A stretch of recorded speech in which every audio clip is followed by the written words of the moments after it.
로마서 2장 5절부터 16절까지 오늘 두 번째 강의. 오늘 제목은 하나님의 의로운 심판, 하나님의 의로운 심판이라는 제목으로 말씀을 드리겠습니다.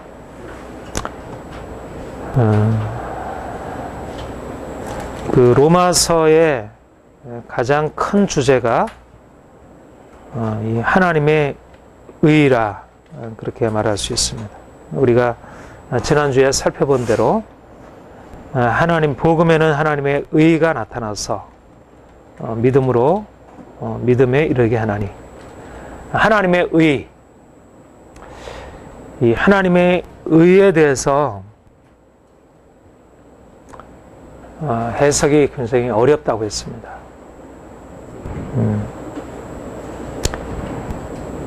보통 의라고 말하면 의롭다. 우리가 보통 사람들에게 의를 적용할 때는 의롭다. 다시 말해서 하나님의 뜻에 합당하게, 율법에 합당하게 행하는 것을 의라, 그렇게 말하고, 그래서 그렇게 하나님의 뜻에, 율법에 합당하게 살아가는 사람을 의인이라, 그렇게 얘기를 하죠. 그런데 이 의라고 하는 말에는 우리가 뭐 정직하고 또 뭐 선을 베풀고 이제 그런 우리의 그 의로운 행위와 연관해서도 얘기를 하지만, 특별히 의를 일반적으로 의라고 하는 것을 말할 때 의롭다, righteous, just, 그러면 의로운 행위,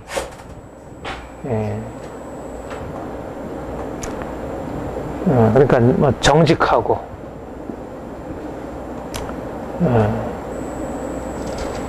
또 사랑으로 행하고 뭐 이런 것들을 이제 의라. 근데 이 의라는 말을 보통은 이제 가장 일반적으로 이렇게 쓰이는데, 의라는 말을 우리가 정의라는 말과, 그러니까 다 같은 영어로 justice, 여기는 righteous, 의롭다, righteousness. 그러니까 의롭다라는 말과 정의라는 말은 조금 다르죠. 정의라고 하는 것은 뭡니까? 이것은 판단의 개념이에요. 판단. 그래서 보통 정의를 주로 하는 것이 이제 이 법이죠. 사법. 사법. 그러니까 말하자면 의로운 것에 대해서 상을 주고 악한 것에 대해서 벌을 주는 것. 이제 이게 정의죠. 그러니까 의라는 말이 이 정의라는 말로 때로 사용되기도 합니다. 구약에도 그렇고 이제 신약에도 그렇고,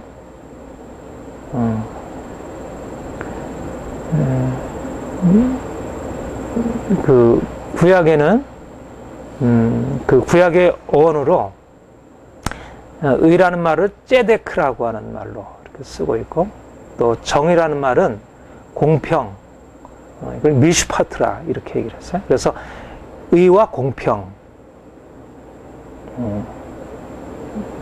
이제 이것이 두 말이 같이, 그러니까 항상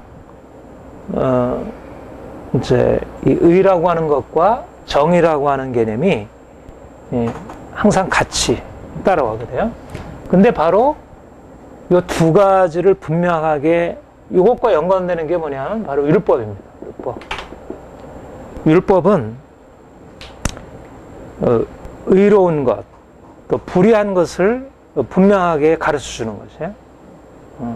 정직한 것은 의로운 것이고, 거짓된 것은 불의한 것이고, 또 우상을 숭배하는 것은 불의한 것이고, 하나님을 섬기는 것은 의로운 것이고. 그러니까 율법은 옳고 그름을 판별해서 우리로 하여금 옳은 길에 서도록, 의로운 길에 서도록 의의 길로 인도하시는도다. 이게 율법이 결국 우리를 의의 길로, 바른 길로. 그러니까 율법이 없으면 우리가 의로운 것과 불의한 것, 바른 것과 그른 것, right, wrong을 바로 분별하지 못하죠. 근데 율법을 통해서 옳고 그름, 의와 불의를 분별해서 옳은 것에 설 수 있게 되는 것입니다. 율법이 행하는 중요한 기능이죠. 그러니까 결국 우리 개인적인 삶이 제대로 이루어지고 또 가정이 이루어지고 특별히 사회가 건강하게 되려면 이 옳고 그름, right, wrong이 바로 이렇게 제대로 구분이 될 수 있어야 돼요. 그렇죠? 이게 혼동이 됐으면 이게 사회가 건강치 못하고, 그러니까 의인이 고통을 당하게 되죠. 그렇게 되면. 그런데 의와 불의, 의와 죄, 죄와 의가 이렇게 이제 구분을 시켜주는 것이 율법인데, 율법은 단지 이것을 구분해 줄 뿐만 아니라 의로운 것을 보상을 하는 것입니다. 그리고 악한 것, 악하고 불의한 것에 대해서, 죄악된 것에서 심판하고 그것을 벌을 주는 것이죠. 그게 바로 이제 율법이 가지고 있는 정의, 공의라 할 수 있습니다. 율법은 옳고 그름을 분별해 줄 뿐만 아니라 옳은 것을 더 육성시키고 더 온전케 하고 또 악한 것을 억제하고 그것을 다루기 위해서 이 공의로서 심판하고 다스리는 역할을 합니다. 바로 하나님이 율법을 주신 목적이 뭐냐면 바로 의와 불의를, 죄와 의와 죄를 이렇게 분별하게 하고, 그리고 불의한 것을 심판하고 의로운 것을 보상함으로써 그래서 더욱더 의로운 삶을 세워가고 또 의로운 공동체를 세워가는 것. 이것이 이제 이게 율법에, 하나님의 율법을 제정하신 중요한 목적이고 또 하나님께서 지금도 율법을 통해서 하시는 일입니다. 특별히 오늘 본문은 바로 하나님이 어떤 분이신지, 복음에 하나님의 의가 나타났다고 하는데, 물론 우리 1장 17절에서 말하는 복음에서 하나님의 의가 나타났다는 말은 좀 더 폭넓은 의미, 우리가 이 본문에서 얘기하는 것보다 더 폭넓은 의미를 담고 있지만, 그러나 이 본문에서 말하는 이제 그런 하나님의 의로우심과 또 그의 공의로우심을 그 안에 내포하고 있고 아주 굉장히 중요한 사실입니다. 그래서 오늘은 특별히 이 하나님의 정의에 관해서 하나님이 어떻게 율법을 통해서 그의 정의를 세워가는지, 굉장히 중요한 일입니다. 우리 기독교 신앙이 이 세상을 향하여 나아갈 때 있어서 이제 여러 가지 우리 세상을 향하여 들어갈 것이 많이 있어요. 우리가 세상의 빛이라고 할 때 기독교, 우리 예수님이 세상의 빛이고 우리 교회가 세상의 빛이라고 할 때 그 세상의 빛이 된다고 하는 것에 가장 중요한 의미가 바로 하나님의 이 정의, 하나님의 이 정의에 관한 이 진리입니다. 굉장히 중요하고,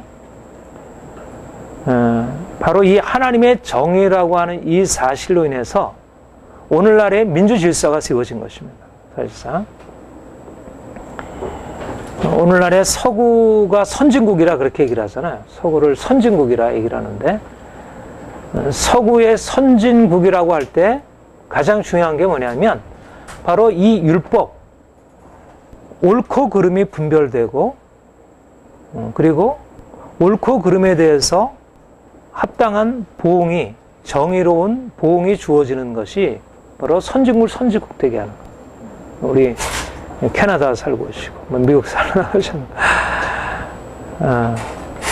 그러니까 우리 아까 우리 식사하면서도 이제 그런 얘기를 했는데 뭐 저는 미국을 한번 여행만 한번 가봐가지고 살아보질 않아서 이제 그 문화와 이 사회의 어떤 이런 것을 잘 모르겠어요. 근데 뭐 일반적으로 하는 얘기가 그렇고 이 율법이 지켜지는 것입니다. 율법이 의와 불의, 옳고 그름이 분별되는 것이에요. 그리고 옳고 그름에 대한 분명한 보상이 주어져요. 정의로운 것이. 그러니까 불의한 자가, 이 후진국은 악한 자들이, 부패한 자가 행복을 누리고 선한 사람들이 제대로 보상을 제대로 받지를 못하는 거예요. 이게 불의한 사회예요. 이게 건강치 못한 사회, 후진국이에요. 그러니까 이 서구 사회가 어떻게 선진국이 되었는가? 그거는 바로 이 율법을 통해서 옳고 그름이 분명하게 구분될 수 있었고, 또 무엇보다도 이 정의가 세워진 것입니다. 정의가. 이게 그러니까 우리가 돈이 많아지고 과학기술이 발전해서 선진국이 되는 게 아니고 이 하나님의 율법이, 이 정의가 세워지면 선진국이 되게 돼 있어요.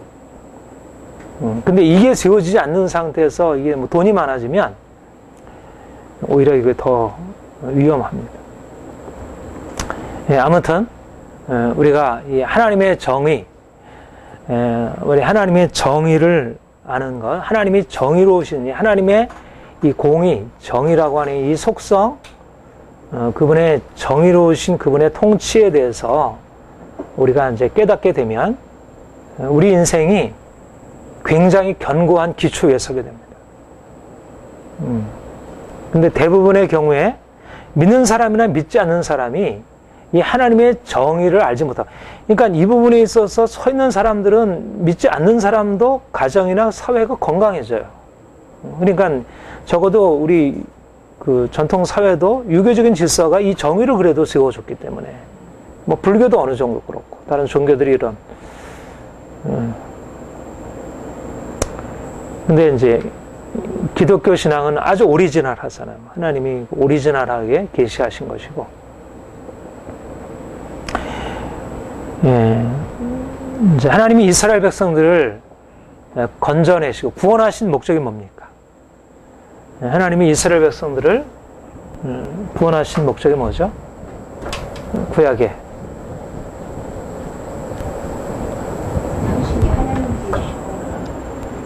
하나님 되심을 나타내시기 위해서, 그리고 그 백성 삼으시려고, 이스라엘 백성들을 그의 백성 삼으시려고 할 때 그 하나님 목적은 그들을 거룩한 백성으로, 그러니까 하나님의 거룩하신 것 같이 그들도 거룩하게 하시려고.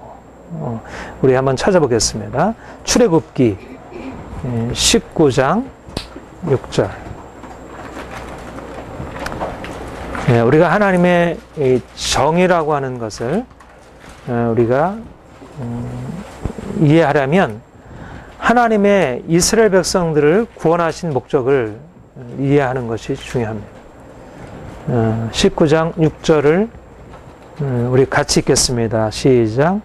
너희가 위하여 제사장 나라가 되며 거룩한 백성이 되리라. 너는 이 말을 하나님이 이스라엘을 애굽에서 건져내신 목적은 내게 대하여 제사장 나라가 되고 거룩한 백성, 구별된, 하나님과 같이 구별된. 근데 그 구별된다고 하는데 그 구별됨의 핵심이 뭐냐면 의로움입니다. 의로움. 하나님, 그 율법에서 명시하신, 그래서 거룩한 백성이 되게 하나님이 다른 이방과 구별되는 백성으로 살아갈 그 길에 대해서 제시해 주는 것이 율법이라 할 수 있고요. 자, 레위기 11장 46절. 우리 베드로전서에 인용되고 있는 말씀인데, 레위기 11장 46절. 여기는 물론 이제 제사제도와 연관되어서 말씀하지만 11장 46절.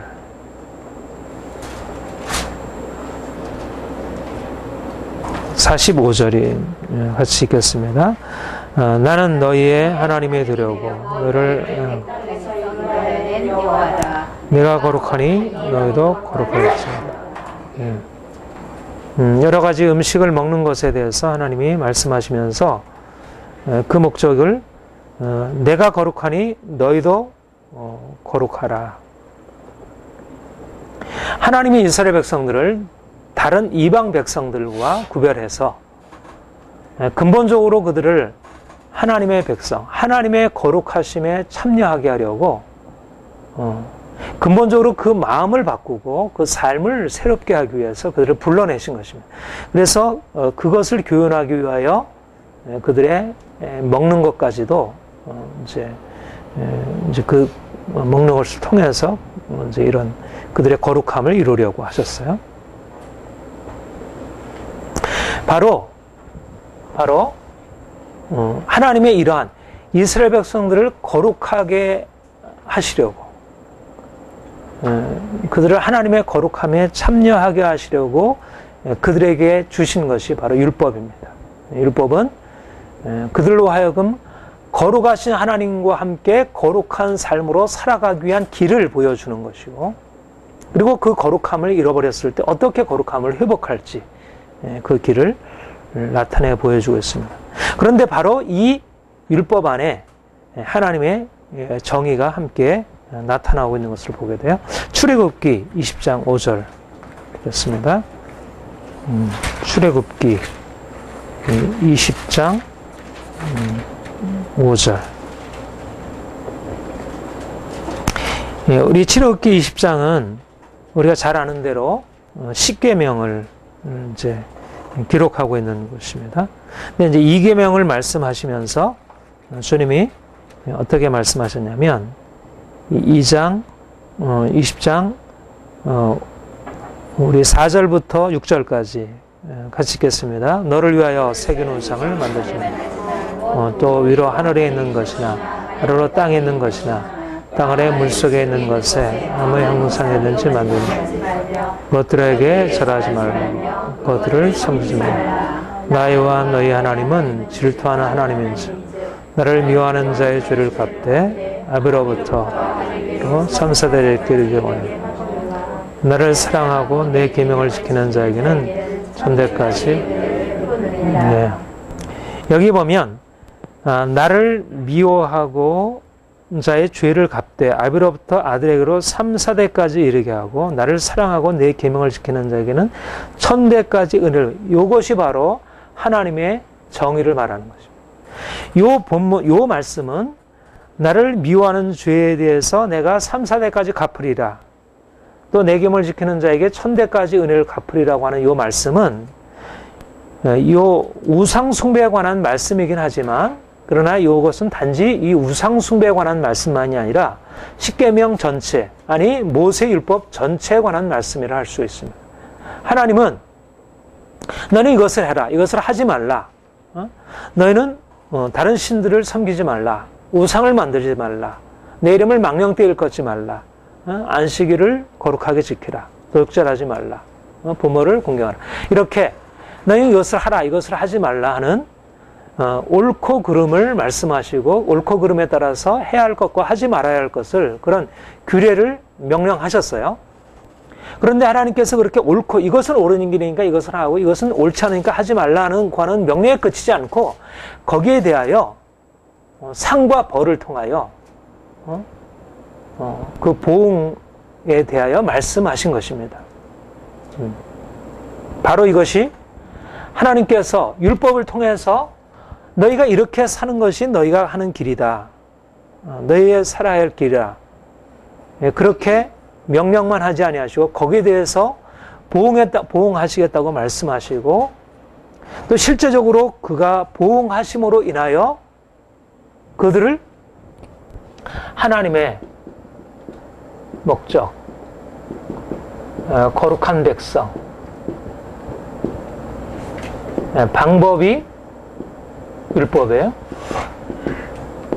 근데 율법은 바로 길을 보여주고 거기에 대해서 보응함으로 하나님의 목적을 이루어가는 것입니다. 하나님이 거룩한 백성 삼으시려고 그들을 애굽에서 건져내셨는데 어떻게 그들을 거룩한 백성 삼으시냐면 율법을 통하여 옳고 그름을 말씀하시는 율법을 통하여 그들에게 갈 길, 가지 말아야 할 길을 가르쳐 보이시고 단지 그렇게 하시고 아니라 이 평가하시고 이 보응하시는 이게 중요한 이 정의의 심판이 굉장히 중요한 것입니다. 이게 굉장히 중요합니다. 이 보응이야말로 그들로 하여금 거룩한 백성으로 서게 하는 일에 단지 가르치는 것만 아니라 실제적으로 보응하심이 그들로 하여금 하나님의 거룩함에 이르게 하는 것입니다. 이제 히브리서 4장 7절, 11절 여기에 보면 하나님이 어떻게 이스라엘 백성들을 인도하셔서 구원으로 건져내신 이후에 어떻게 이 율법이 말씀하시는 이 정의로 그들을 이끌어 주셨는지를 보게 됩니다. 4장 7절부터 11절 같이 읽겠습니다. 오랜 후에 다시 어느 날을 정하여 오늘날이라 미리 이같이 일렀으여 오늘날 너희가 그의 음성을 듣거든 너희 마음을 강팍해 하지 말라 했거니와 여기 잠깐만요. 거기가 아니네요. 3장 7절입니다. 4장 7절이 아니라 3장 7절 3장 7절부터 11절 같이 읽겠습니다. 시작. 그러므로 성령이 이르신 바와 같이 오늘날 너희가 그의 음성을 듣거든 노하심을 격동하여 증오던 때와 같이 너희 마음을 강팍해 하지 마. 거기 너희 주가 나를 시험하고 증험하고 40년 동안의 행사를 보니 그러므로 이세 너희가 항상 마음이 미혹되어 내 길을 알지 못하는 나도 하였고 면 내가 너의 명성같이 너는 지에 들어오려 하지 못하라. 예. 아까 율법 그 출애굽기에서 나를 미워하는 자의 죄를 갚되 그 3, 4대까지 이르게 하고 그렇게 말씀하셨죠. 근데 바로 그들이 그 율법의 말씀을 바꿔서 광야의 길을 진행하면서 그들이 어떻게 행했다고 했습니까? 하나님의 이 분노, 진노를 격동케 하였고 그들의 마음이 강팍하여져서 하나님을 시험하고 그래서 그들의 마음이 미혹되고 하나님의 길을 떠나서 한 것입니다. 그러니까 분명히 율법을 통해서 첫 번째 길을 보여줬어요. 그렇죠? 길을 보여줬는데 거룩하게 살아가는 하나님의 뜻대로 살아가는 길을 보여줬지만 그들이 그 길을 따르지 않았습니다. 그들이 미혹되었고 그들이 강팍해졌고 하나님을 거스려 행하였고 그래서 하나님의 노하심을 격동케 하여서 그들이 심판에 이르게 되었어요. 바로 이것이 바로 율법을 결국 이스라엘 백성들은 율법을 하나님이 보여주셨고 또 실제적으로 율법에 따라서 하나님의 정의를 시행하시는 것입니다. 그들에 대하여 진노하시고 그들을 심판하시고 이게 하나님께서 이스라엘 백성들을 이끌어 가신 역사예요. 여러분, 이스라엘 백성들이 하나님의 백성으로 부름받은 거 얼마나 영광스럽습니까? 그렇죠? 이거는 엄청난 영광이에요. 하나님의 그 거룩하신 그 하나님의 백성이 되었다는 것은, 그런데 하나님이 그들에게 말씀해 주신 것은 저 높은 하나님의 기준을 가지고 그들에게 명하고, 너희가 이 길을 따르게 되면 내 생명에 이르게 될 것이고, 이 길을 따르지 못하면 너는 심판에 이르게 되리라. 그런데 바로 하나님이 근데 이스라엘 백성들은 바로 그 율법을 통해서 무엇을 배우게 되었냐면, 하나님의 사랑으로 그들이 건짐을 받았는데 그들이 경험하게 된 것은 하나님이 너무나 두려운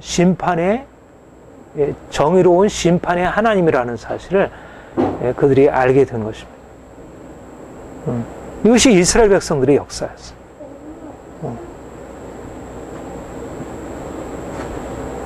그러니까 하나님이 이스라엘 백성들을 건져내시고 그들에게 하신 일은 뭐냐면, 하나님은 거룩하신 하나님이라고 하는 거, 또 하나님은 그 거룩하심을 위하여 정의로 심판하시는 분이라는 사실을 그들의 광야의 40년 기간 동안에 배운 것입니다.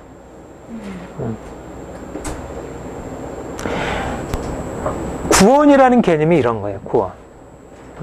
그러니까 구원이라는 개념은 뭐냐면, 하나님의 목적에 의해서 부름받고 그 부름이 가지고 있는 그 높은 목표 때문에, 말하자면 그 하나님의 정의라고 하는, 물론 우리 사람에게도 하나님이 그런 양심을 심어주셨고 정의를 알고 있죠. 모르지 않죠. 그러니까 하나님의 정의를 배울 수 있는 어떤 바탕은 있죠. 그런데 하나님은 정말 죄가 없으신, 흠없으신 완벽하신 분이에요. 근데 그가 그 율법을 통하여 그 완벽하신 말씀하시고, 그리고 그것에 따르지 못했을 때 그들을 심판하시는 것입니다. 그러니까 하나님 백성 된다는 게 이게 쉬운 일이 아닌 거예요. 이게 만만한 일이 아닌 거예요. 하나님의 그 정의를 배워간다는 거.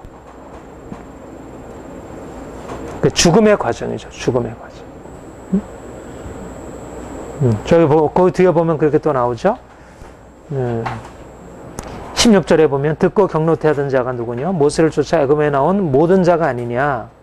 하나님이 40년 동안에 누구에게 노하셨느냐? 범죄하여 그 시체가 강내에서 엎드려진 자가 아니냐? 또 하나님이 누구의 명사에 그 안식에 들어오지 못하리라 하느냐? 순종치 않은 자가 아니냐? 믿지 아니함으로 능히 들어가지 못하는 것이라. 이게 바로 하나님의 정의를 드러내는 거예요. 하나님의 진노. 그러니까 하나님의 진노와 심판이라는 것은 단지 그 당하는 사람들에게 고통스러운 거죠. 고통스러운 것이요. 여러 가지 많은 재앙과. 그러나 그것에는 그 고통스러운 하나님의 진노의 경험은 하나님의 정의라고 하는 엄청난 하나님의 빛을 경험하는 과정인 것입니다. 이게 굉장히 중요해요. 우리는 본래적으로 어떤 행복, 고통을 피하고 행복을 추구하는 그런 본성을 가지고 있어요. 그러니까 우리는 정의를 택하기보다는 죄 가운데 있으면서 고통을 피하는 것을 택하는 것이 인간의 본성이에요. 그렇죠? 그러니까 하나님이 인간의 본성을 거슬러서 오히려 고통 가운데 진노 아래 두시고, 그리고 그들에게 정의를 가르쳐주시는 거죠. 이게 하나님의 자녀에게, 하나님의 자녀들, 하나님의 백성들이 인도하시는 과정이에요.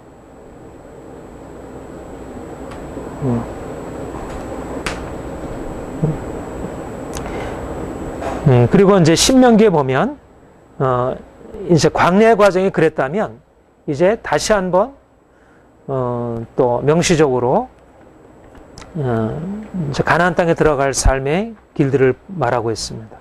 신명기 30장 15절.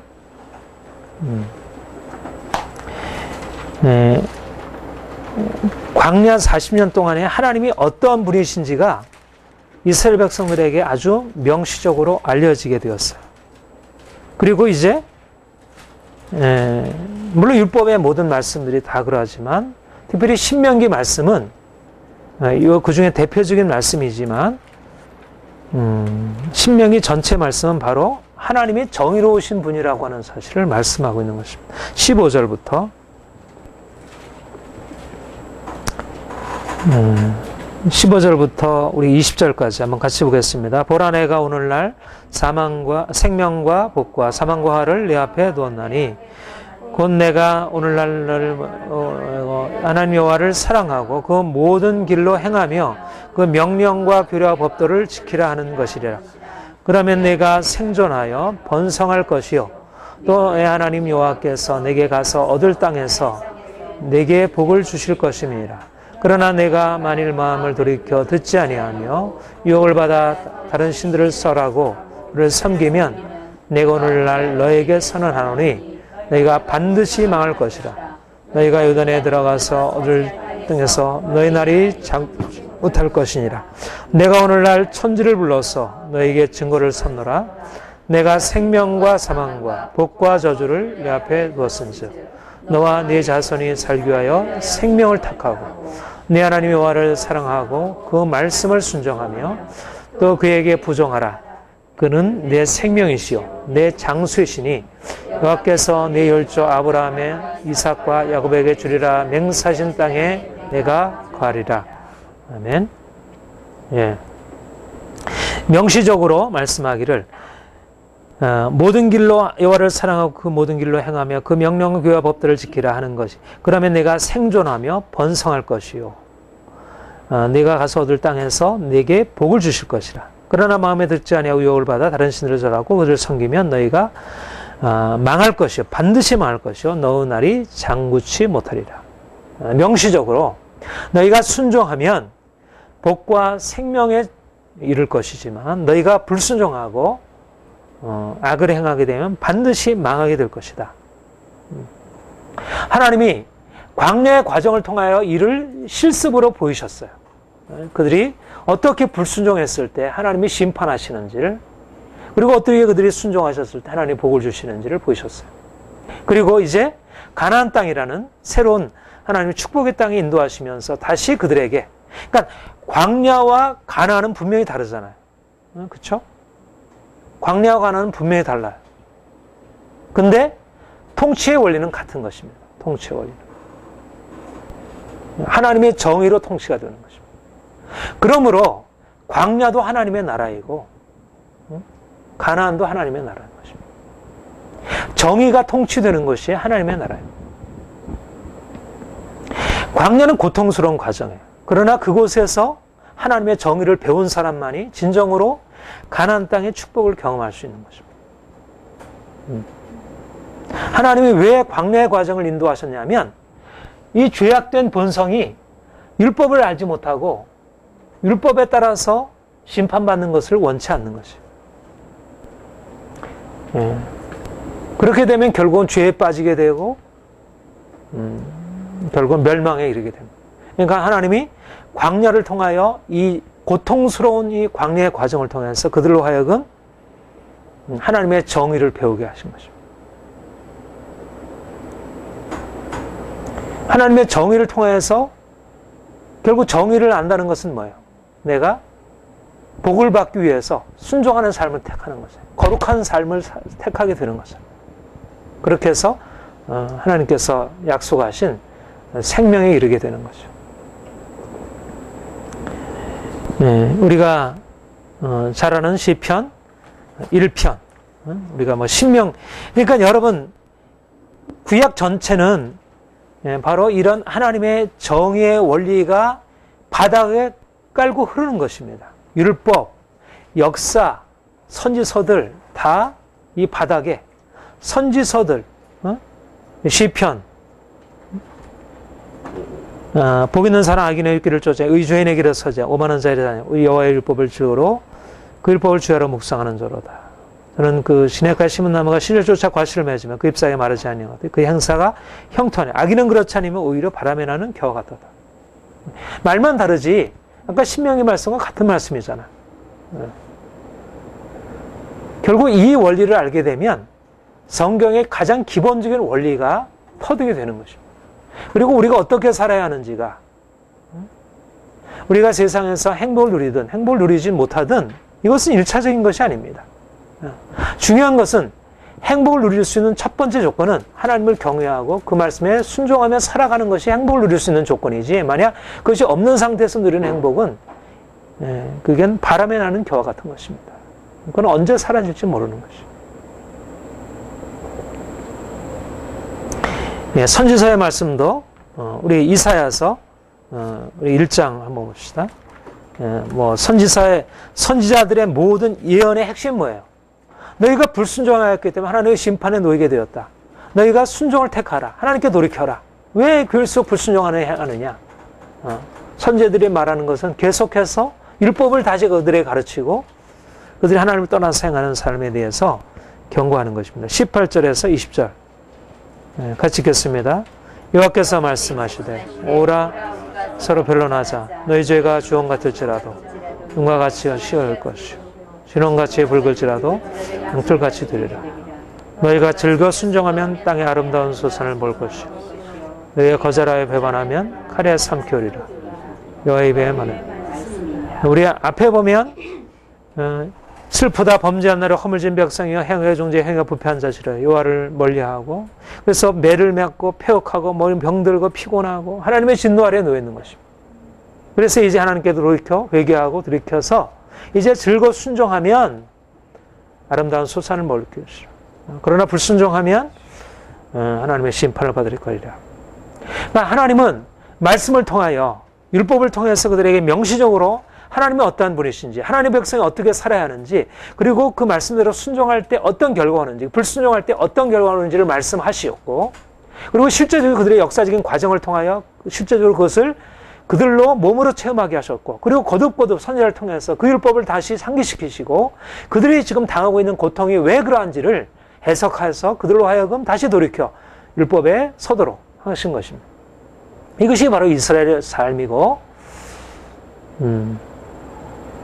그러니까 우리가 바로 이 하나님의 정의를 배우는 것, 하나님의 정의 앞에 우리가 그냥 두렵지만 그 정의라고 하는 것이 죄인되는 우리에게 적용되는 것은 뭐예요? 두려운 거잖아요. 그러나 그 정의를, 그것을 두렵다고 도망가거나 그것을 부정하기보다 오히려 그것을 기꺼이 받아들이고 그 하나님의 진노 아래 하나님의 놀라운 하나님의 사랑과 그분의 지혜와 엄청난 하나님의 계획이 숨겨져 있다는 것입니다. 그러니까 그 루터가 그렇게 얘기를 했어요. 즐거운 절망이라고. 하나님의 진노를 우리를 살리시려고 우리를 진노하셔 두시는 것을 즐거운 절망이라고. 그러니까 하나님이 우리를 향하여 그의 진노를 내리시고 우리를 징계하시는 것이 결코 우리를 미워하심이 아니고 오히려 우리를 그것을 통하여 우리를 거룩한 백성 삼으셔서 우리를 그의 축복에 참여케 하시려는 하나님의 계획이라는 사실을 알게 되고, 진노 아래 감춰있는 하나님의 숨은 하나님의 사랑을 발견하는 것. 이것이 이제 루터의 십자가 신학이라는 아주 중요한 신학적인 깨달음인데,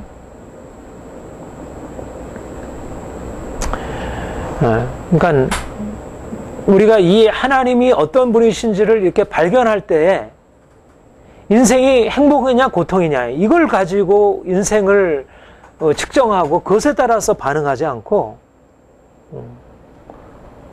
그 안에서 하나님의 진노, 그 진노 안에 드러나는 나의 죄악성과 또 그 나의 죄악을 돌이켜서 이제 하나님의 거룩하심에 참여하고 그분의 축복에 이르게 하려는 하나님의 놀라운 계획을 발견하는 것. 그러니까 하나님의 우리를 거룩한 백성 삼으시는 그 대가가 엄청 큰 것이죠.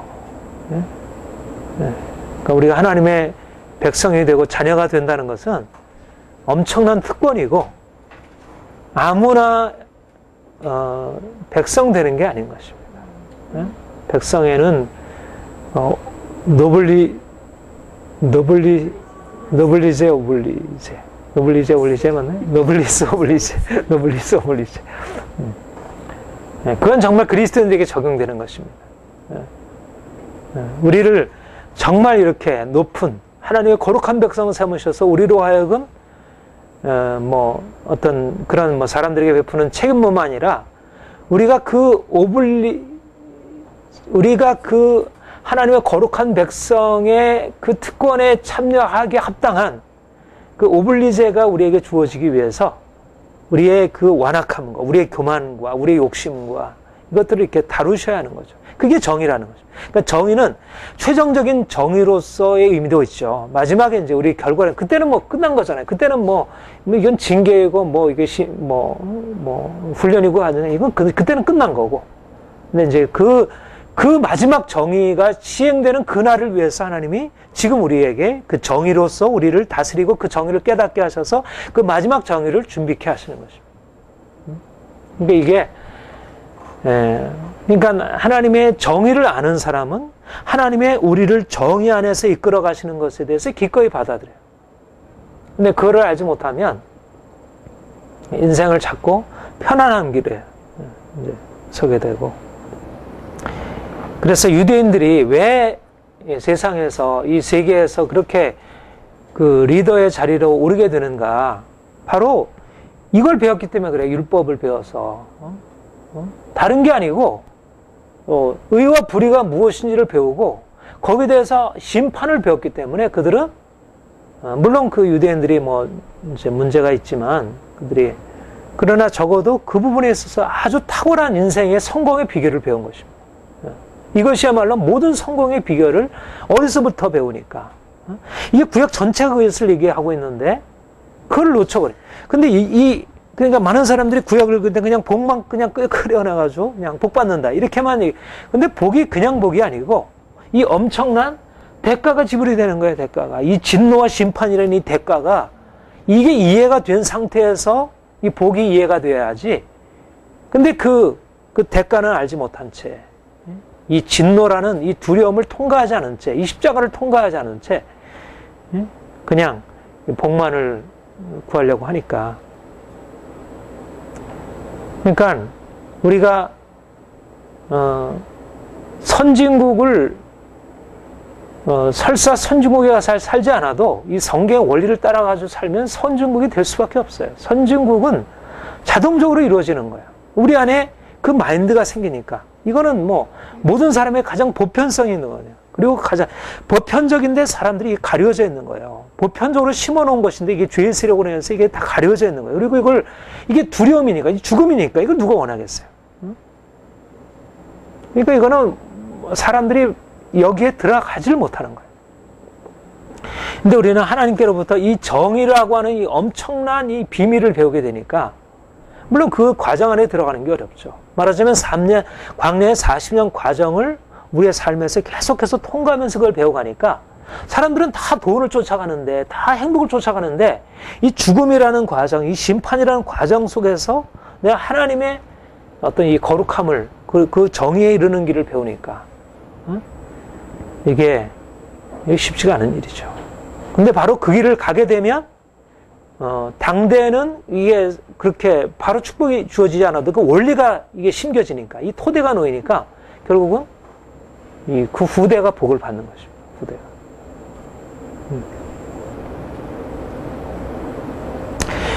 예, 우리가 이제 이게 서론적인 것입니다. 예, 우리가 로마서 이제 2장 이 본문의 말씀은 바로 이것을 토대로 갖고 있는 것입니다. 그러니까 로마서 2장의 말씀은 이제 종말의 진노의 날, 의로운 심판에 하나님의 의로운 판단이 나타나는 그날에 임할 진노를 내게서 넣는도다.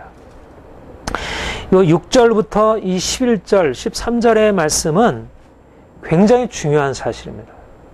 저는 우리 특별히 이 개신교가 이 본문의 의미를 문자 그대로 받아들여야 하고, 이건 굉장히 중요합니다. 그런데 제가 지금 이제 쓰고 있는 것이 특별히 이 부분에 관련해서 우리 종교개혁의 전통에 좀 부족한 점을 제가 좀 비판하고 다루고 있는데, 보통 이 하나님이 율법에 따라서 이 정의로 심판하시고 보응하신다는 이 개념을 구약적인 개념으로 많이들 알고 있어요. 신약은 이제 예, 우리 행함으로 우리가 어떻게 서겠느냐. 우리는 죄인인데, 예? 우리는 죄인인 우리가 어떻게 하나님의 그 공의로운 심판 앞에 서서 우리가 그의 거룩함에 이르게 되고, 그래서 그 생명에 이룰 수 있겠느냐. 결국은 구약에는 그렇게 말씀했지만 그런 구약의 행함에 따른 심판으로서는 그 생명에 이룰 수 없기 때문에 예수님이 오셔서 이제 우리를 우리의 죄인임에도 불구하고 우리의 죄를 그가 담당하셔서 죽으신 그 십자가의 은혜에 근거해서 우리를 용서하시는 그 칭의 은혜가 이제 우리가 의지할 유일한 은혜다. 행한 대로 심판하신 것은 물론 그렇게 되면 좋지만 그런 건 우리는 할 수 없고, 그래서 우리 예수님께서 오셨고 그래서 십자가 지시고 그 은혜가 우리를 구원하시는 것이다. 우리가 4장 5절 보면, 로마서 4장 5절 보면 4장 4절 5절 우리가 이제 뭐 다음 우리 4장 할 때 이 부분을 다루긴 하겠지만, 일을 하는 자에게는 그 삭스를 은혜로 여기지 아니하고 빚으로 여기거니와 일을 아니할지라도 경건찮은 자를 의롭다 하신 이를 믿는 자에게는 그의 믿음을 의로 여기시라니. 이게 이제 종교개혁자들이 그 칭의에 관해서 붙들고 있는 가장 핵심 구절입니다. 종교개혁의 핵심 구절이라 할 수 있는 구절입니다. 그런데 물론 이 구절은 굉장히 중요한 구절이에요. 경건찮은 자를 의롭다. 그러니까 원래 율법의 정의가 경건찮은 자를 어떻게 합니까? 경건찮은 자는 어떻게 하죠? 심판이죠. 진노의 심판입니다. 1장 18절에 보면 경건찮은 자의 불의에 대하여, 경건찮음과 불의에 대하여 하늘로부터 하나님의 진노가 나타나요. 그러니까 경건찮은 자에 대한 하나님의 정의는 진노의 심판입니다. 그러니까 경건찮은 자를 의롭다 하는 것은 하나님의 정의에 어긋나는 것이에요. 그렇죠? 그런데 놀라운 것은 예수님께서 우리를 경건찮은 자에도 불구하고 우리를 심판하지 아니하시고 우리를 오히려 그 심판 아래에서 건져내신 것이, 이게 칭의 은혜라.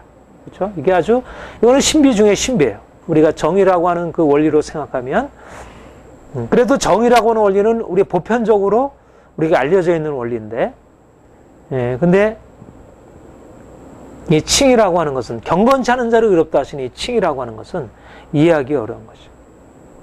그러니까 우리 개신교는 바로 그 경건찮은 자를 의롭다 하시는 그 칭의의 신앙 가운데서 서 있어요. 이 놀라운 이 신비. 경건찮은데, 우린 죄인인데 하나님 앞에서, 정말 그 거룩하신 하나님 앞에서 설 수 없는 자인데 주께서 우리를 용서하시고 우리를 받으셨고, 우리가 지난주에 말씀대로 우리를 용납하셨다는, 용서하셨다는 것. 이게 개신교 신앙의 가장 중요한 기초입니다.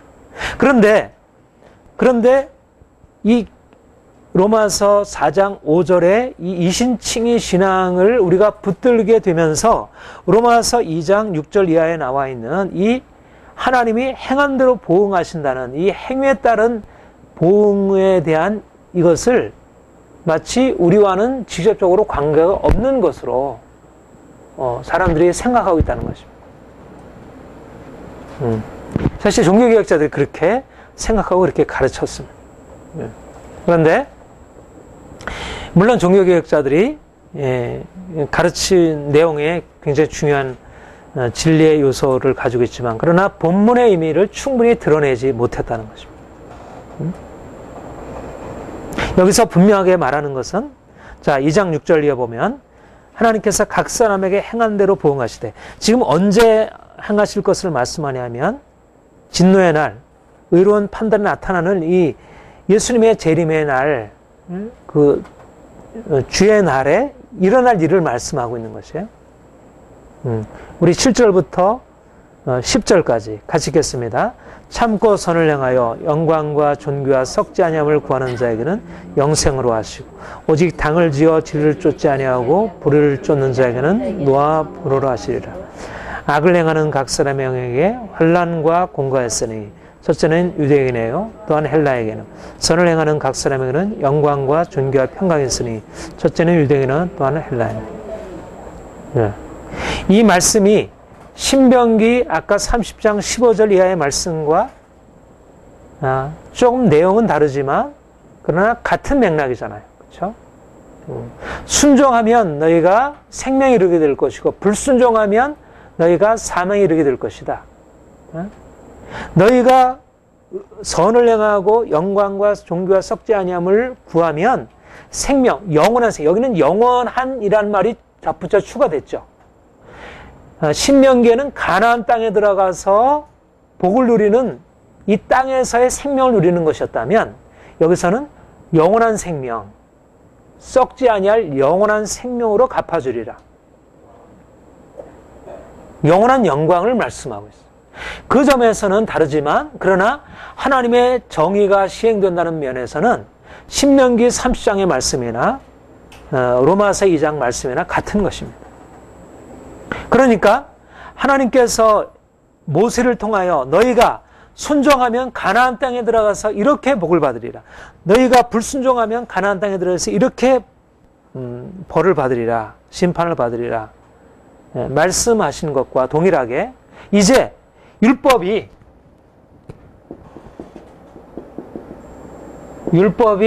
하나님의 공의, 하나님의 정의를 말하고 있어요. 그런데 이제 예수 그리스도, 모세 율법이 아닌 예수 그리스도의 복음이 뭘 말하고 있느냐? 우리는 복음이 율법은 하나님의 공의를 말하고 복음은 칭의를 말한다. 율법의 공의에 의해서 절망한 사람들이 이제는 복음의 칭의 안으로 들어와서 자유함을 얻는다. 물론 맞죠. 그 말이 틀린 말은 아닙니다. 그러나 복음은 하나님의 칭의를 말하는 데 그치지 않는다는 것입니다. 복음도 하나님의 정의를 말하는 것입니다. 경건치 않은 자를 의롭다 하실 뿐만 아니라 경건한 자를 의롭다 하시고 그들에게 복을 주신다는 것입니다. 그리고 불의한 자를 심판하신다는 것입니다. 이것이 마지막 날 종말에 있을 일이라는 것입니다.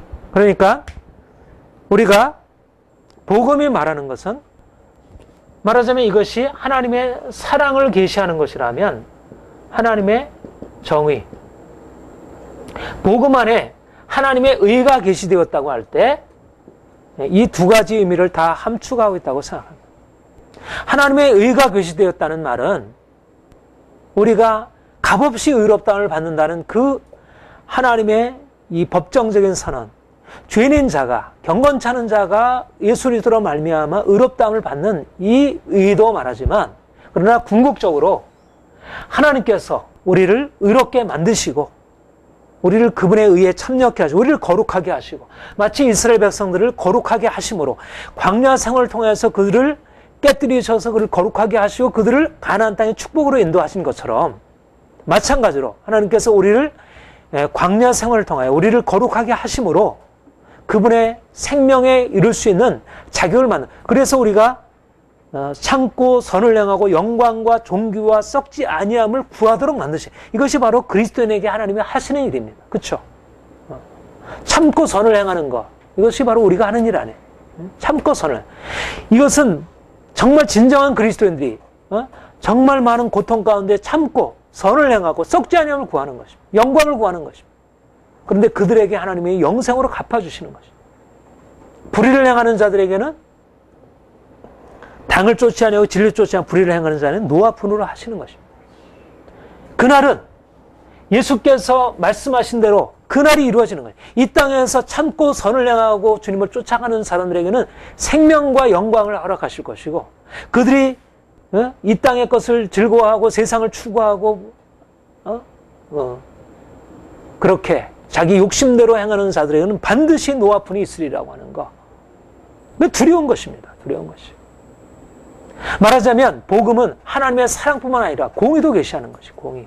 사람들은 생각하기를 율법은 공의를 제시하고 복음은 하나님의 사랑을 제시한다. 그러나 율법 안에서도 하나님의 사랑이 계시가 되었고 그 안에 공의가 계시되었고 마찬가지로 복음 안에서도 하나님의 사랑이 계시가 되었고 하나님의 공의가 계시가 된 것입니다.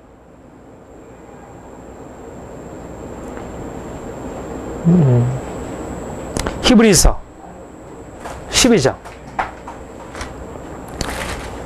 12장에 그렇게 얘기를 하죠.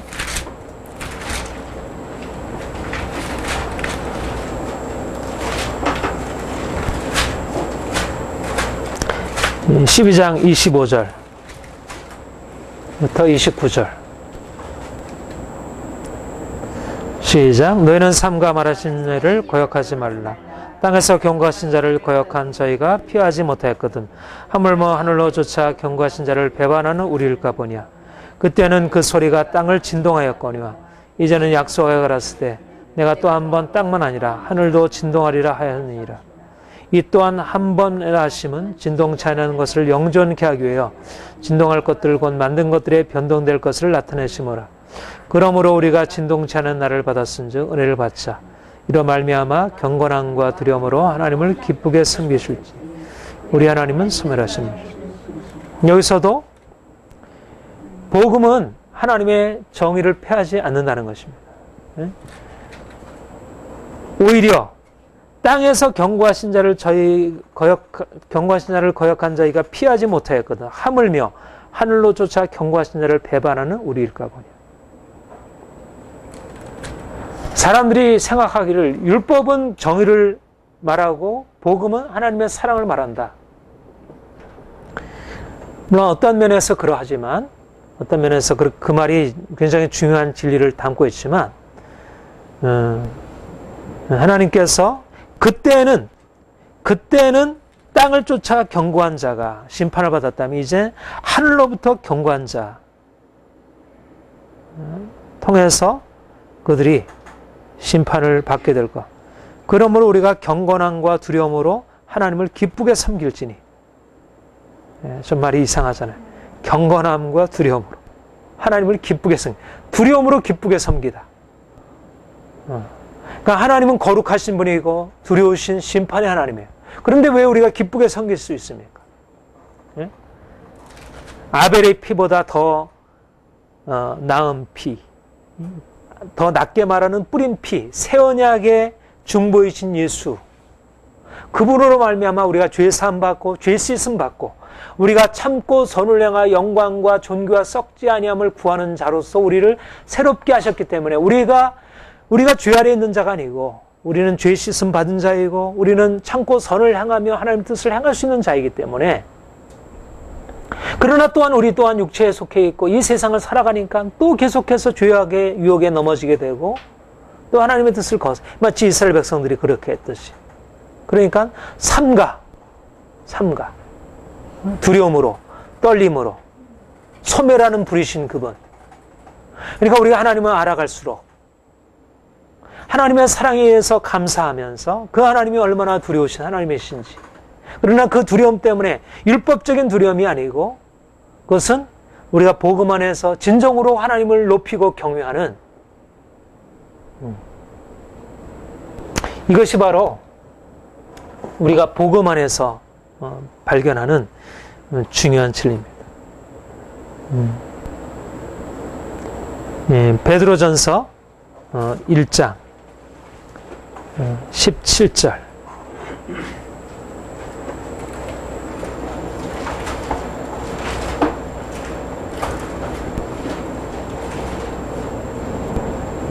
같이 읽겠습니다. 외모로 보지 않고 각 사람의 행위대로 판단하신 자를 너희가 아버지라 부른즉 너희의 나그네로 있을 때를 두려움으로서. 여기 앞에 보면 13절에 보면 너희의 마음에 허리를 동이고 근신하여 예수 그리스도에 나타나실 때 너희의 가져올 은혜를 온전히 바랄지어다. 오직 너희를 부르신 거룩한 자처럼 모든 행실에 거룩한 자가 되라. 왜냐하면 각 사람을 행한 대로 판단하신 이를 너희가 아버지라 부르기 때문에. 왜 우리가 이 땅에서 거룩한 삶을 살아야 하느냐? 왜 우리가 거룩해야 되느냐? 우리가 거룩한 삶이 왜 살아야 하냐? 왜냐하면 하나님의 심판이 있기 때문에. 우리가 만약 하나님의 뜻에 따라 행하지 않게 되면 하나님의 심판을 받게 된다는 것입니다. 우리는 이미 심판에서 벗어난 자잖아요. 우리는 이미 의롭다함을 받은 자이잖아요. 이미 다 끝난 거 아니에요. 근데 무슨 심판인가? 우리가 가지고 있는 이 교리적인 틀이 말씀의 실제적인 사실들을 놓치게 한다는 것입니다. 하나님의 거룩하심을 놓쳐버리고 하나님의 심판을 두려워하지 아니하고 방자에 행하도록 그렇게 만드는 것입니다. 그리고 실제적으로 말하자면 하나님의 심판을 바라보지 않는다는 것은 죄 가운데 살아갈 수 있게 하고, 또 하나님의 심판이라는 것은 결코 우리를 위협하는 게 아닙니다. 우리 그리스도인들의 하나님의 심판이라는 개념은 우리로 하여금 하나님이 주실 엄청난 축복을 향한 소망인 것입니다. 하나님의 심판이라는 개념은. 왜냐하면 우리가 그리스도인으로서 이 땅에 거룩한 백성으로 산다는 것은 고난의 삶이잖아요. 그런데 고난의 삶 가운데서 우리가 낙심하기 쉽잖아요. 그런데 우리가 그날에 우리에게 주어질 그 하나님의 영광과 존귀와 썩지 아니한 그 영원한 상급을 우리가 바라보게 된다면 우리가 결코 세상과 타협하지 아니하고 우리가 낙심하지 아니하고 거룩한 삶을 살아갈 수 있게 되고, 그러니까 우리가 종말을 바라보는 것은 결국 하나님의 심판을 바라보는 것이고, 하나님의 심판을 바라본다는 얘기는 우리가 더욱더 거룩한 삶, 선을 행하다 낙심하지 말지니 때가 이르면 반드시 거두리라.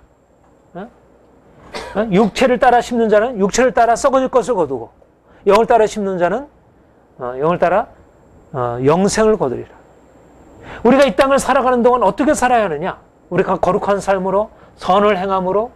왜냐하면 우리의 이 땅에서 뿌리는 선한 삶, 우리가 선한 행함들은 반드시 하늘에서 갚아주실 것이기 때문에, 내가 이 땅에서 배불리고 내가 만족하고 내가 원하는 대로 살아가고, 그런데 장차 하나님 옆에 설 때 우리가 부끄럼 당하고,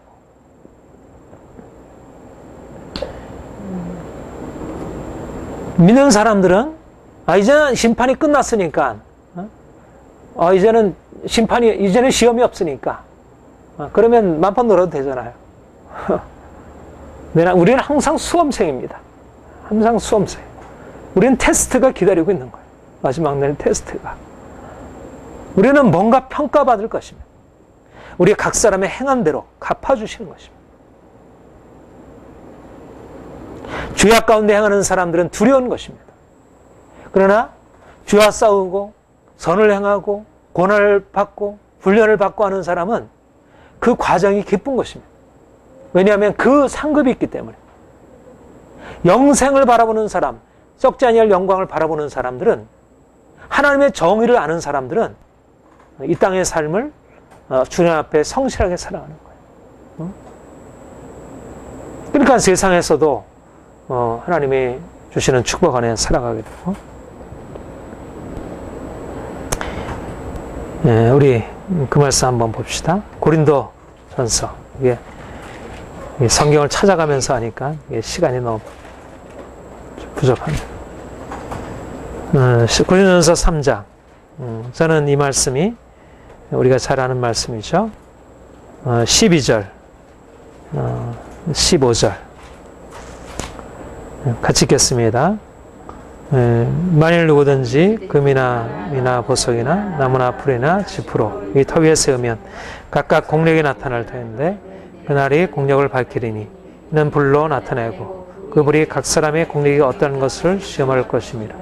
만일 누구든지 그 위에 세운 공력이 그대로 있으면 상을 받고 누구든지 공력이 불타면 해를 얻으리니 얼마나 저는 하나님의 심판이 나타나는 그날 우리가 그날을 바라보고 의로운 심판이 나타나는 그날에 영광과 존귀와 영원한 생명에 참여하기 위해서 우리가 금은 보석으로 거룩한 삶으로 정결함으로 선한 삶으로 겸손함으로 섬김으로 우리의 삶을 주를 위하여 드리고 다른 사람을 섬기는 데 드리고, 그래서 그날에 우리의 공력이 드러나게 된다는 거죠. 사람들은 눈에 보이는 것들을 위해서 살지만 그러면서 죄악 가운데 살면서도 그것이 가져올 그 엄청난 심판의 두려움을 알지 못하지만, 그러나 우리는 장차 그날에 있을 그 하나님의 심판을 바라보고, 우리가 이러한 우리 그리스도인들에게 있어서 특별히 하나님의 사랑에 대한 감격과 함께 우리가 기본적으로 이 바탕을 가지고 이것은 정말 기초예요. 하나님이 우리가 어떠한 사랑으로 우리를 행한 대로 평가하지 아니하셨고 죄인된 우리를 용서하셨다는 그 사실이 그 하나님의 사랑의 전적인 사랑과 그 용납의 바탕이 있기 때문에 우리는 그 거룩함을 추구할 수 있고 하나님께서 우리가 행한 대로 갚으신다는 사실에 대해서 두려움 없이 반응할 수 있는 것이에요. 만약 그 사랑이 없다면 우리가 어떻게 행한 대로 갚으신다는 사실을 우리가 어떻게 기쁨으로 어떻게 받아들일 수 있겠어요? 그런데 우리가 그 행한 대로 갚으신다는 사실이 우리에게 두려움이 아니라 우리 어떤 율법주의가 아니라 우리가 은혜에 감격함으로 또 소망으로 우리가 그것을 바라볼 수 있는 이유는 바로 하나님께서 우리에게 행하셔서 우리를 새롭게 하셨고 우리를 날마다 우리를 그의 능력으로 고쳐주시고 그 자녀에 합당한 그 거룩한 삶으로 이끌어 가시니까 우리가 하는 일이 아니고 주께서 하시는 일이니까. 그러니까 우리는 은혜를 받으면서 그 하나님의 공의를 기뻐하며 나가는 것입니다. 그럼 공부 잘하는 아이는 시험을 좋아합니다. 왜냐하면 자기가 인정받을 것이기 때문에. 그렇잖아요. 공부를 못하는 아이는 시험은 정말 고통스러운 것입니다.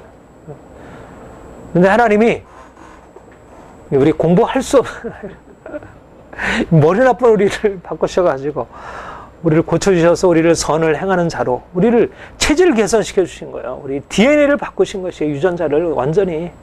그러니까 우리가 하나님의 공의라고 하는 것이 두려운 것이 아니에요. 우리 심판이라는 게 두려운 게 아닌 거예요. 이미 우리는 심판을 통과한 자들이고 이제 하나님의 엄청난 상급이라는 개념으로 우리의 심판을 기대할 수 있습니다. 네, 본문으로 다시 돌아오겠습니다. 네, 본문 말씀은 보다 큰 맥락은 유대인과 이방인에 대한 우리가 로마서 1장 18절부터가 이제 본론에 해당되는데 로마서 1장 18절부터 3장 20절까지가 이방인과 유대인에 대한 하나님의 심판에 관해서 하나님의 진노 아래 놓여 있는 이방인과 유대인의 공경에 대한 말씀을 담고 있습니다. 2장은 유대인들이 심판 아래 놓여 있다는 것을 말하고 있어요. 그런데 한 가지 이제 특별히 그 17절 이하에 보면 뭐 이제 우리가 이제 오늘 강의는 기본적으로 이 하나님의 의로운 심판에 관한 것이고요. 그래도 이제 전체적인 어떤 맥락을 위해서 또 다음 시간을 위해서 17절 이하에 보면 그러니까 16절까지 이방인들에 대하여 스스로 우리에게는 심판이 없다고 생각하는 너희들도 동일한 악을 행하고 있기 때문에 너희도 심판을 피할 수 없다 이렇게 말씀하고 있고 그리고 그 유대인들이 지금 어떻게 생각하면서 그들이 자신에 대하여 자신들은 이방인과 달리 심판이 없다고 생각하는지 그렇게 착각하고 있는 것을 말하고 있어요. 유대인의 친한 내가 율법을 의지하며 하나님을 사랑하고 말하지만 우리는 율법을 알고 있다. 그래서 스스로 자랑하고 있는 것이에요. 그런데 그렇게 행하면서 그들은 오히려 이방인들과 동일하게 도적질하고 간음하고 이제 율법을 23절에 보면 율법을 자랑하는 내가 율법을 범함으로 하나님을 욕되게 하느냐. 그리고 25절에 보면 내가 율법을 행한즉 할례가 유익하나 율법을 범한즉 네 할례가 무할례가 다니니라. 그런즉 무할례자가 율법의 제도를 지키면 그 무할례를 할례와 같이 여길 것이 아니냐. 또한 본래 무할례자가 율법을 온전히 지키면 의문과 할례를 가지고 율법을 보호하는 너를 판단치 아니하겠느냐. 우리 28절 29절 한번 봅시다. 대저 표면적 유대인이 유대인이 아니요 표면적 유대 육신의 할례가 할례가 아니라 오직 이면적 유대인이 육신이며 할례는 마음에 할지니 신령에 있고 의문에 있지 아니한 것이라.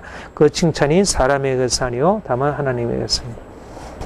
말하자면 심판, 하나님의 심판이 하나님께서 각 사람들을 이제 마지막 날에 심판하시게 될 텐데 그 하나님의 심판이 어떠한 심판인가? 사람들은 할례, 또 율법의 소유, 이것이 마치 그들의 의로 인정되어서 하나님 앞에서 그것이 칭찬을 받을 것으로 생각한다는 것입니다. 근데 그들은 할례나 율법을 소유하고 있으면서 실제적으로 하나님께 불순종하고 범죄하고 있는 것입니다. 유대인들이 할례나 율법을 가지고서 있으면서 그리고 불순종하면서 그들이 하나님의 칭찬과 상급을 받으려고 생각하는데 아니라는 것입니다. 이것을 가지고는 하나님의 심판을 피할 수 없다는 것입니다. 하나님의 심판은 겉으로 드러나는 그런 외적인 형식이 아니라 외적인 행함들이 아니고 마음의 할례. 마음의 할례. 마음의 할례가 뭡니까? 하나님을 사랑하고 이웃을 사랑하고 하나님 앞에서 그 심령이 변화가 되어 하나님의 뜻을 준행하며 살아가는 그런 삶, 그런 삶이 하나님 앞에 칭찬을 받게 될 것이지, 그들이 실제적으로 하나님을 안다고 말하고 그들의 여러 가지 행위들은, 종교적인 행위들은 있지만 실질적으로 그 마음이 하나님을 떠나 있고, 하나님의 마음을, 하나님을 떠나 있고 그 육신의 겉으로 드러나는 형식적인 행위들이 하나님 앞에 속해 있는 것 같지만 그 마음이 떠나 있는 것입니다. 그들이 할례를 받았지만 그 마음은 여전히 할례를 받고 마음이 굳고 강팍하고 하나님 없이 살아가는 것입니다. 그들에 대하여 너희의 고집과 회개에 차는 마음을 따라서 이 말 하나님의 심판을 너희가 왜 두려워하지 않느냐. 말하자면 오늘날 그리스도인들도 유대인들이 마치 자신들이 율법을 소유하고 자신들이 할례를 받았다는 이유로서 자신들이 하나님의 심판으로부터 우리는 이제 떠나 있다, 우리는 자유롭다, 우리 하나님이 우리를 사랑하신다, 그렇게 착각했던 것처럼 오늘날도 많은 그리스도인들이, 그들이 하나님을 믿는 것 같고 그들이 교회를 출석하고 여러 가지 종교적인 행위를 갖고 있는 것으로 인해서 그들이 하나님의 심판에서 벗어났다고 생각하는 것입니다. 착각이라는 것입니다. 마음의 할례를 받지 아니하면 그들은 심판을 피할 수 없다는 것입니다. 네. 많은 사람들이 하나님의 심판을 두려워하지 않습니다. 세상 사람들은 믿지 않기 때문에 하나님을 두려워하지 않아요. 많은 사람들이, 그리스도인들이 예수님을 믿으면서도 하나님의 사랑을 오해하는 것입니다. 그들은 하나님을 믿는 것 같지만 실제적으로 하나님을 떠나 있는 것입니다. 마음의 할례를 받지 않은 것입니다. 실제적으로. 중요한 것은 하나님은 두려우신 분, 의로우신 심판의 하나님, 이것이 바로 하나님께서 우리에게 자신을 계시할, 이미 율법을 통해서 하나님이 이것을 나타내 보이셨고 이스라엘 백성들의 역사를 통해서 이것을 분명하게 증명하셨어요. 하나님은 오늘날 그리스도인의 삶 가운데서, 교회 안에서도 이 하나님의 공의로우심을, 하나님의 거룩하심을 나타내길 원하시고 이것을 증명하십니다. 하나님의 교회에도 이것에 이스라엘 백성들이 하나님께 불순종하여 하나님의 심판 앞에 놓이게 되었듯이, 그들이 하나님의 징계를 받게 되었듯이, 그 사랑이 그렇게 했듯이 마찬가지로 오늘날도 하나님께서 그의 교회를 향하여 마음의 할례를 받지 아니하고 이면적 유대인, 이면적 그리스도인, 이면적 할례, 이면적 세례, 진정한 하나님의 마음에 하나님을 사랑하지 아니하고 세상을 사랑하고 세상 종교적인 행위 가운데 머물러 있고 11조하고 주일 성수하고 하는 것으로서 만족하는 사람들에 대해서 하나님께서 경고하시는 것입니다. 하나님 만홀히 여김을 받지 않는다.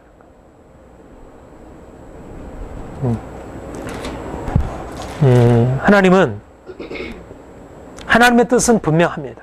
하나님은 거룩하기를 원하시고 하나님은 거룩한 자를 기뻐하시고 불의한 자를 미워하십니다. 물론 불의한 자가 주께 회개하고 돌이키는 것을 기뻐하시지만 불의한 자가 계속 불의한 가운데 머물러 있는 것에 대해서 결코 그것을 정당화하지 않습니다. 하나님은 그것을 결코 좌시하지 않습니다. 단지 오래 참음으로 기다리시는 것이지. 그러니까 죄를 그냥 버려둘 일이 아니고 우리가 세상 가운데 그냥 속해서 살 일이 아닙니다. 우리가 하나님을 더 알아갈수록 더 거룩함으로, 더 온전함으로 이것이 우리에게 우리의 이 특권입니다. 우리의 자랑이고. 이런 사람들에게 칭찬이 사람에게서 아니요 다만 하나님에게서라. 신령에 있고 마음에 일진이 신령에 있고 의문에 한 것. 칭찬이 사람에게서 하나님에게서라. 사람들은 겉으로 사람들은 겉으로 보고 배척할지 모르지만 그 마음의 할례를 받은 자들, 비록 그들이 죄인과 세리를 할지라도 마음의 할례를 받은 자, 주님을 아는 자들, 그들은 하나님께로부터 칭찬과 존귀와 영광을 받게 되는 것입니다. 우리가 이런 하나님의 거룩하심 앞에, 하나님의 의로우심 앞에, 하나님의 공의로운 심판 앞에 날마다 깨어서 그날에 주께서 우리에게 주실 그 영원한 상급을 바라보고 날마다 깨어 기도하고 날마다 선을 행하고 기쁨으로 주님을 추구하고 세상과 타협하지 아니하고 온전하게 주의 거룩함을 이루어가야 할 것입니다. 같이 기도하겠습니다. 주님 감사합니다. 주님께서 우리를 사랑으로 택하여 부르시고 거룩한 백성 삼으시고 이전에 우리가 죄 가운데 살아왔고 하나님의 뜻을 알지 못하고 부지 중에 죄악을 행하고 또 알면서도 우리의 욕심과 우리의 완악함 때문에 우리가 죄 가운데 살아왔습니다. 그러나 주께서 우리를 이제 주의 십자가의 피로 구속하시고 우리를 용서하시고 이제는 그리스도 안에서 새로운 삶으로 거룩한 삶으로 살아가도록 우리를 이끌어 주시니 감사드립니다. 주님, 각 사람들에게 행한 대로 보응하시리라 말씀하시는 주의 말씀을 듣습니다.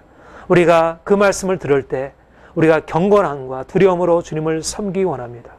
이제 우리가 참고 선을 행하여 영광과 존귀와 썩지 아니함을 구하는 자에게 우리가 영생으로 영광으로 갚아주실 주님을 우리가 믿으며 날마다 주님을 바라보고 선을 행하며 주님을 추구하며 살기 원합니다. 우리가 비록 이 세상에서 많은 것을 잃어버리고 손해본다 할지라도 우리가 주님 편에 서기를 원합니다. 거룩하신 주님의 뜻을 조차 행하기를 원합니다. 하나님, 우리가 이 세상과 타협하지 아니하고 선을 행하며 의를 행하며 하나님의 거룩한 뜻을 쫓아 행하여 주님께서 허락하신 영원한 영광과 상급 얻게 하시고 이 땅에 사는 동안도 주님의 주신 축복 안에 머물고 행케 하여 주옵소서. 사랑하는 모든 성도들 주께서 축복하시고 하나님의 축복 안에 머무는 삶 살게 하여 주옵소서. 감사드립니다. 예수님의 이름으로 기도합니다. 아멘.